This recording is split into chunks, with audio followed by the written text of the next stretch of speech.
우리는 지난 주일에 디도서 2장 말씀을 살펴보면서 사도 바울이 성도들이 어떻게 살아야 하는가 하는 것을 교회 성도들을 5그룹으로 나눠서 이런 걸 특별히 주의해야 돼 하는 것을 함께 이야기를 나눴습니다. 그리고 그렇게 살아보자 하는 그 이유, 그 목적, 그리고 그렇게 살 때에 어떤 결과를 우리가 기대할 수 있나 하는 것을 이렇게 표현했었지요. 우리가 그렇게 산다면 우리의 삶으로 하나님을, 그리스도를 빛나게 할 수 있어. 그런 이야기였습니다. 빛나게 한다라는 단어는 그런 뜻이었죠.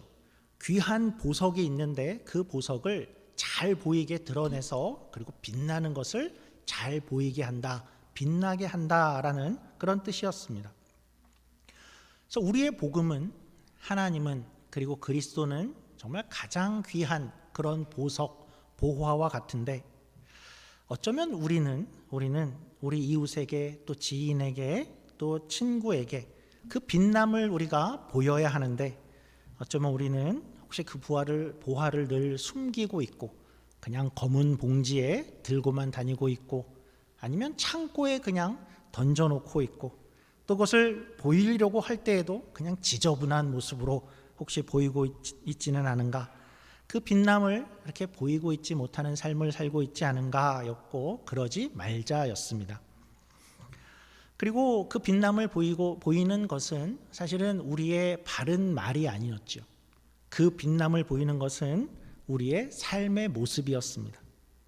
우리가 바른 말을 얼만큼 하느냐 하는 것이 아니고 어떻게 우리가 실제를 사는가, 어떻게 말하고 어떻게 행동하고 어떻게 표현하고 어떻게 표정을 지으며 부드러운 이야기를 하는가, 그것으로 우리의 이웃과 가족과 또 친척, 또 친구, 직장에서 그렇게 그것을 통해서 예수 그리스도의 빛남이 드러난다, 그것을 보이는 방법이었죠.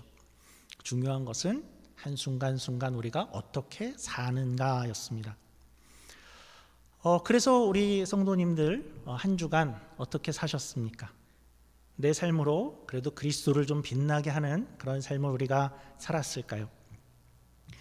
우리가 지난주에 말씀을 나눈 것 중에 이런 명령들이 있었죠. 절제하라, 그리고 경건하라, 신중하라 였습니다. 한 주간 경건하고 신중했는가? 아니면 조급하고 분을 내지는 않았는가? 그것을 참지 못한 한 주는 아니었을까? 인간만이 할 수 있는 동물과 다른 것이 우리의 삶을 돌아보고 고칠 수 있는 것이라 했는데, 우리가 말씀을 좀 한 주간, 이번 시간에는 한 주의 삶을 좀 돌아보는 천천히 그런 시간을 좀 가지면 좋을 것 같습니다. 이런 말씀도 있었죠. 행실을 너희가 거룩하게 해라도 있었습니다. 그 뜻은, 그 단어의 뜻은 성전에 거하는 제사장처럼 너희의 삶을 살아라 였죠. 성전에서 신을 섬기듯 우리가 어디 가서든 그런 모양으로 살아간다면 누구 앞에서도 우리는 우아하고 또 고귀하고 아름다운 모습이 될 수 있었을 것이죠. 또 모함하지 말라도 있었죠. 우리의 재미를 위해서 또는 나를 변호하기 급급해서 뒤에서 남을 깎아내리고 남의 잘못을 모함하지는 않았는가, 남을 깎아내림으로 내 확인을 하지는 않았는가 하는 것이었죠. 또 가정을 소중히 여기라도 있었습니다. 특히 밖으로만 돌아다니는 어떤 이들이 있었습니다. 우리는 한 주간 남편과 또 아내와 가정, 그 자녀들을 사랑하고 즐거이 그 책임을 우리는 다한 한 주였을까요? 또 그 시대에 맞춰서 그 종들에게 행해진 그 말씀도 있었죠. 그 말씀에 비추어 우리도 오늘날 우리가 우리 직장에서, 일터에서 우리는 우리의 있는 자리를 성실하게 임했을까? 우리가 지난주에 이런 확인도 했었죠. 그러니까 성경은 무엇을 이야기하는가 할 때에 우리가 무엇을 믿을까 하는 것을 분명히 이야기를 하지만 그것만이 아니라 성경의 많은 관심은 우리가 그래서 어떻게 살 것인가에 있다 였습니다. 거기에 조금 더 덧붙이자면 성경은 우리가 어떻게 살아야 하는가 하는 것을 우리가 지식으로 아는 것에 만족할 리가 없지요. 어떻게 살라 하는 것을 내가 알아가 아니라 그것을 들었을 때, 알게 되었을 때 정말 그렇게 살았는가, 그렇게 살려고 하고 있는가 하는 것이 성경이 원하는, 바라는 기대이죠. 그래서 지난 한 주간 어떠셨습니까? 천천히 한번 돌아보죠. 가족에게, 또 아들에게, 딸에게, 이웃에게, 지인에게, 또 사업처 사람들에게는 나는 어떤 사람으로 보여졌을까요? 어떻습니까? 저는 거의 완벽했던 것 같습니다. 이런 분이 계실까요? 그러니까 정도는 다르지만 이런 질문을 우리가 곰곰이 돌아보면 우리는 사실 너무 괴롭습니다.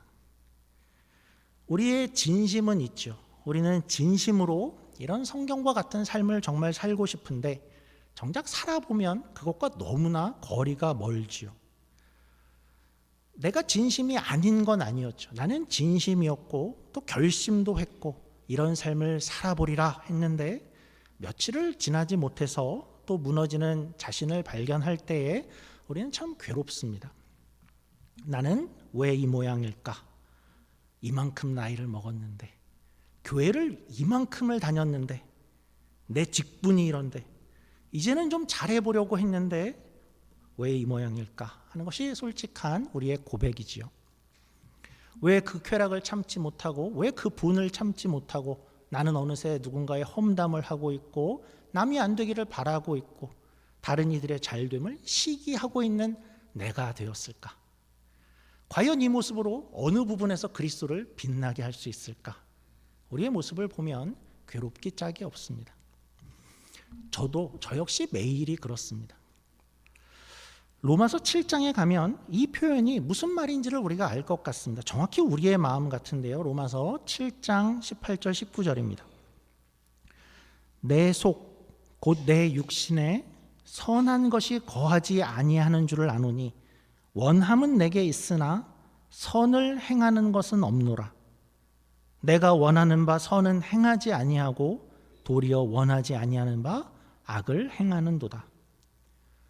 그래서 우리는 때로는 포기하고 싶을 때가 있죠. 절망스럽습니다. 과연 우리가 언젠가 이 성경의 삶을 살아낼 수 있을까 싶죠. 내 본성과 내 본능이 훨씬 더 나를 사로잡고 있는 것 같습니다. 성경은 뭐라고 이야기를 할까요? 성경은 참 답답하다, 못났다, 그것도 못하냐, 네가 스스로 그런 삶을 살아야 돼, 그렇게만 이야기를 할까요? 우리가 스스로 그런 삶을 살아낼 수 있다라고 이야기를 할까요? 그렇지 않습니다. 성경은 사실은 그것이 불가능하다라고 이야기를 합니다. 내 능력으로 그런 삶을 살아내는 것은 불가능하다라고 이야기를 하죠. 그런데 그러면 왜 그렇게 살라고 합니까? 그렇게 살 수 있는 길이 있다라고 합니다. 그런 삶을 시작할 수 있는 길이 있다라고 이야기하죠. 여기에 이제 성경은 은혜라는 단어를 가지고 오는 것입니다. 우리가 함께 읽은 이 디도서 2장부터의 이 문맥에서 우리가 함께 읽은 본문은 이 디도서가 말하고 싶은 것은 이런 것입니다. 너희가 이렇게 살아야 돼 라고 이야기를 하고 그것이 어떻게 가능할까 할 때 성경은 우리를 잘 알고 있죠. 우리의 현실과 우리의 실력, 우리의 수준을 잘 알고 있습니다. 그래서 바로 이제 디도서는 이어서 은혜의 필요성, 은혜를 이야기하는 것입니다. 이 은혜를 이제 등장시키면서 이 은혜가 어떻게 작동하고 일하는가 하는 것을 이제 설명하는 것입니다. 우선 우리가 읽은 본문에서 은혜가 가장 먼저 하는 일은 이런 것이랍니다. 우리의 처음 구원 이야기로 시작하죠. 우리 11절입니다. 모든 사람에게 구원을 주시는 하나님의 은혜가 나타나. 제가 영어 구절을 오늘 이렇게 붙여두었는데요. 이제부터는 이 한글보다는 영어 성경의 문장 그 구조가 조금 더 이 내용을 명확하게 보여줍니다. 영어 구조를 이렇게 보시면 이런 구조로 되어 있죠. 11절 시작은 이런 거죠. 하나님의 은혜가 나타났습니다. 그걸 먼저 말하고 그 은혜가 이제 무엇을 하는지를 이렇게 분사 구문들이 이어집니다. 11절은 그래서 은혜는 모든 사람에게 구원을 가져온다라고 하죠. 이 이야기는 그러니까 우리는 은혜로 인해서 은혜가 뭘 하냐고 은혜로 우리가 구원을 받았어. 구원을 행하는 거야.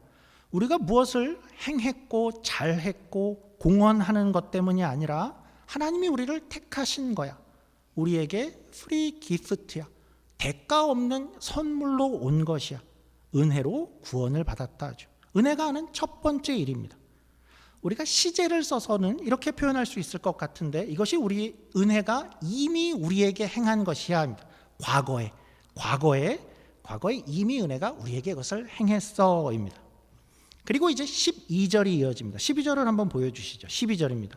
그 은혜는 그 일을 하고, 그리고 거기에 그치는 것이 아니라, 그 은혜는 우리의 과거만이 아니라 현재에 이런 일을 하고 있어 라고 이야기를 합니다.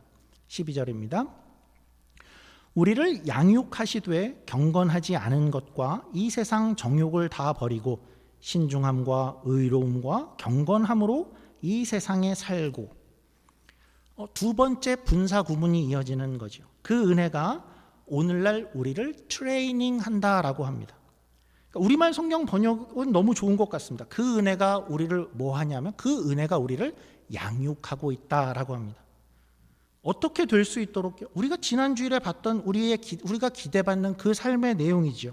12절의 표현으로는 그 은혜가 우리로 경건하지 않은 것과 이 세상 정욕을 다 버리고 신중함과 의로움과 경건함으로 이 세상에 살도록 은혜가 이렇게 우리를 양육한다라는 것입니다. 그러니까 다른 말로는 우리 혼자 이것을 해내는 것이 아니라 하나님의 은혜가 나타날 때 그 은혜가 우리를 훈련시키고 양육시켜 간다라는 것이고, 은혜로 우리는 이 길을 가는 것이다 라고 말하는 것입니다. 그러니까 우리는 이런 생각을 하기가 꽤 쉽습니다. 우리를 하나님께서 처음 부르심은 그것은 정말 하나님의 은혜야. 그러니까 11절에서 우리가 봤던 것처럼 구원은 하나님의 은혜야, 이렇게 생각을 하고, 그런데 12절에 나오는 이런 삶, 우리가 그 이후에 우리가 경건할 삶을 살아내는 것은 이제 그것은 우리 힘으로 하는 것이야 라고 생각하기가 쉽지요. 그런데 이렇게 생각을 하고 이렇게 우리가 현장에 들어가서 살려고 할 때 우리가 당면하는 현실은 항상 뭐냐 하면, 항상 우리가 경험하는 것은 뭐였죠? 이것은 늘 실패라는 것입니다. 그러니까 오늘 말씀은, 그러니까 은혜가 우리를 부르시고 태어나게도 하시지만 이제 자라가는 것도 은혜가 우리를 자라가게 하는 것이야. 이 세상을 경건하고 신중하고 의로운 삶을 살 수 있도록 거룩하게 거룩하게 변화되는 이 과정도 은혜가 우리를 이끄는 것이다 라는 거죠. 우리는 여기에도 은혜가 필요한 것입니다. 그러니까 우리는 그 지점에서 어떻게 은혜를 이렇게 의지하게 될까요? 은혜가 필요한데 우리 혼자 하려 하지 않고, 그러니까 언제 우리는 하나님의 은혜를 이렇게 기대하고 바라보게 될까요? 대부분 이것은 우리가 실패할 때입니다. 그러니까 우리가 스스로 안 되는구나 하는 것을 깨달을 때이죠. 지난 주일에 한 성도님이 이런 이야기를 주셨습니다. 그러니까 요지는 이런 마음을 표해 주신 것인데, 본인의 요즘의 자신의 모습이 괴롭다는 겁니다. 왜 아직도 나는 이 정도밖에 안 되는가 하는 그런 고민입니다. 뭘 해온 거지?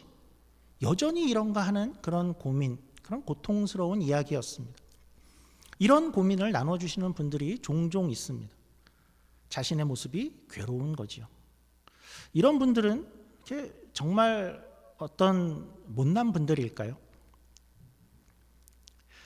제가 좀 어릴 때, 지금보다 이렇게 젊었을 때에 금요 철야 기도회나 수련회 같은 곳, 길게 함께 이렇게 기도하는 그런 곳에 가면 거기서 늘 제일 많이 울고 통곡하면서 기도하면서 자기의 부족함을 고백하고 하나님 저의 죄를 용서해 주십시오. 그러니까 이렇게 기도하는 분들은 늘 어떤 장로님, 권사님들, 또 청년 수련회라 그러면 거기서 제일 그러신 분들은 늘 가장 그 리더 선배들이었습니다. 청년들 중에서. 그러니까 누가 봐도 적어도 그들은 우리 중에서는 제일 신앙적으로 삶을 보이는 그런 분들이었죠. 그분들은 왜 그렇게 울면서 자기의 부족함을 고백하고 하나님 오늘도 제가 죄인입니다, 왜 이렇게 기도하는 걸까요? 우리 몰래 어디서 죄를 짓고 있어서 그런 걸까요? 그런 모습을 보면 저분 그렇게 안 봤는데 우리가 모르는 죄를 짓고 있나 보다, 그런 걸까요? 그렇지 않지요. 정말 그분들은 그러니까 자신의 인생을 하나님 앞에서, 그러니까 하나님의 기준에 맞게, 그러니까 멋있게 살려는 그 기준이 높아서 그런 것이죠. 그분들은 본인을 더 하나님 앞에서 비추려고 하는 그런 분들입니다. 그래서 더 괴로운 것입니다. 그러니까 목표가 높기 때문에 그리스도를 닮고 그리스도를 빛나게 하는 그런 삶을 살고 싶기에 거기서 오는 절망이 더 큰 것이죠. 그 목표가 있고 바라는 진심이 이만큼 큰데 이 현실은 너무나도 차이가 크기에 오는 낙심인 것이죠. 그러니까 이런 것은 이렇게 내 현실에 우리가 만족하지 않고 하나님 때문에 좀 다르게 살고 싶어 하는 분들이 가지는 고민인 것입니다. 별로 나는 신앙인으로 살고 싶은 마음이 별로 없어 하는 분들은 이런 고민이 생기지가 않지요. 교회를 다니지만 에이, 다 그냥 그렇게 사는 거야. 남들도 그렇게 살잖아. 원래 그런 거야. 하면 이런 고민이 생기질 않습니다. 근데 그렇지 않는 분들이 있다는 거죠. 정말 다르게 살고 싶어 하는 그런 분들인데 그 갈망이 계속해서 커져가고 기준이 높아가는데, 그런데 그들은 거기서 뭘 경험한다고요? 그들은 모두가 다 거기서 실패를 경험합니다. 더 부족한 부분을 더 많이 발견하게 되죠. 그래서 그들은 거기서 고통스럽고 그리고 분합니다. 슬프죠. 괴롭습니다.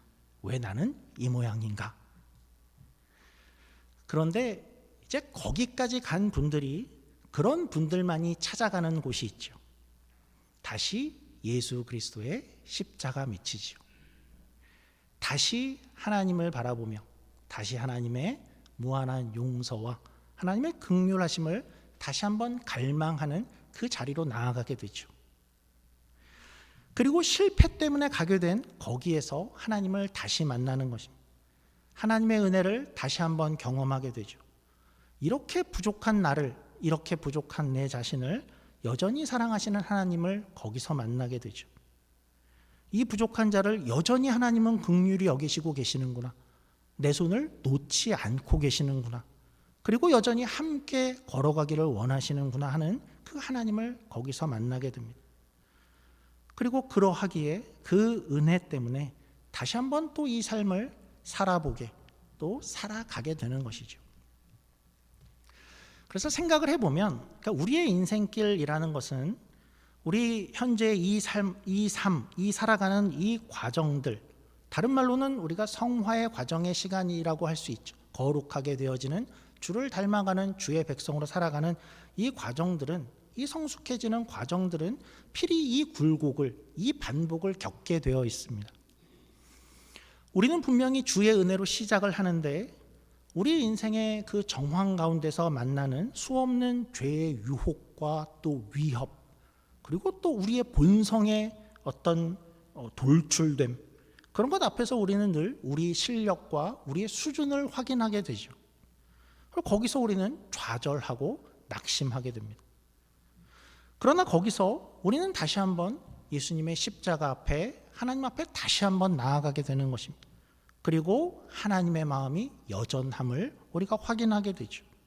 그리고 나서는 이제 이전보다 자신을 조금 더 비워가게 되고 점점 더 나보다는 하나님을 의지하고 그리스도를 의지하게 되는 그 과정들을 걸어가게 되어 있는 것이죠. 그러니까 이 과정은 결코 순탄하지 않고, 이것은 우리의 계획대로 되어지지 않고 우리의 기대대로 되어지지 않는다라는 면에서 필히 고통을 수반합니다. 그러나 그 실존의 현장 가운데서 우리가 경험하는 것은 그 고통 가운데에서 하나님의 은혜의 개입을 다시금 경험하게 되는 것이죠. 그게 우리의 인생 길이죠. 그러니까 이것이 바로 하나님의 은혜가 우리를 오늘도 양육하며 훈련시켜서 우리로 하여금 경건함과 신중함과 의로운 사람으로 만들어 가신다라는 뜻인 것이죠. 우리 이제 13절로 한번 가보죠. 여기는 은혜가 하는 일이 하나 더 있다라고 이야기를 하는 겁니다. 은혜가 뭘 했었죠? 과거에 우리를 은혜로 불렀어. 그리고 현재를 우리가 은혜는 우리를 경건한 삶을 살게 하고 있어. 그런데 그 은혜는 이제 미래에 예수 그리스도의 다시 오심을 소망하게 기다리게 하신다라고 하는 겁니다. 13절입니다. 복스러운 소망과 우리의 크신 하나님 구주 예수 그리스도의 영광이 나타나심을 기다리게 하셨으니, 우리가 현재를 또 이렇게 살아가는 큰 이유는 우리에게 소망이 있기 때문이죠. 이 소망이 없으면 우리는 오늘을 살아가기가 결코 쉽지 않습니다. 사람을 살리는 것은 늘 소망입니다. 이 현세가 우리의 전부라면 이 세상에서 가장 불쌍한 사람이 기독교인이야라고 말했던 그 바울의 고백은 진짜입니다. 우리의 마지막 주를 배울 그 소망이 있기에 오늘을 우리가 살아갈 수 있는 것이고, 은혜가 이를 사모하게 만들며 오늘을 살아가게 한다라는 것입니다. 그러고 보니 오늘 디도서 본문은 결국 뭘 얘기하는 거죠? 은혜는 이렇게 우리의 과거의 부르심, 현재를 살게 하심, 미래에 소망을 준다는 것이죠. 은혜가 우리 인생의 모든 것을 붙잡고 있다라는 그 이야기를 하고 있는 것입니다. 이제 결론을 좀 맺으면서 본문 중에 한 단어를 좀 주목해 보려고 합니다. 우리 다시 11절인데요. 11절에 이 처음에 이 은혜가 어떻게 되었다라고 하죠. 이 은혜가 처음에 나타났다라고 이야기를 합니다. 모든 사람에게 구원을 주시는 하나님의 은혜가 나타나입니다. 나타나는 appear인데요. 헬라어로는 에피파이노라는 단어입니다. 이 헬라어 단어는 이제 어떻게 쓰이는 단어냐 하는 것을 좀 보고 싶은데요. 이 단어는 사도행전에서 이렇게 쓰였습니다. 우리 사도행전 27장 20절입니다. 여러 날 동안 해도 별도 보이지 아니하고, 그러니까 나타나지 아니하고 큰 풍랑이 그대로 있음에 구원의 여망마저 없어졌더라. 이 장면은 사도 바울이 이제 로마로 잡혀갈 때, 그래서 로마를 향하고 있을 때 지중해 가운데에서 배가 광풍을 만나서 이제 배가 파산할 정도가 된 그런 시점이었죠. 그래서 그 가운데에서 여러 날 동안 해와 별이 보이지 않고 해와 별이 나타나지 않았습니다. 그러니까 여기 그 단어입니다. 근데 이 단어는, 이 말은 어떤 말이냐 하면, 해와 달이 보이지 않았어, 이것은 보이지 않고 눈앞에 나타나지 않았어 라는 말이 사실 해와 달이 아예 사라졌다라는 뜻은 아니죠. 그러니까 풍랑과 구름에 가려서 지금 보이지 않는다라는 뜻이죠. 그러다가 시간이 지나가면 그 해와 달은 결국은 나타나게 되죠. 그러니까 디도서에서 에피파이노라 하는 이 은혜가 나타났어 라는 것은 이런 모양새입니다. 그러니까 은혜가 어떤 때에는 아예 사라지고 없어진다라는 뜻이 아닙니다. 그런데 안 보일 때는 있다라는 뜻입니다.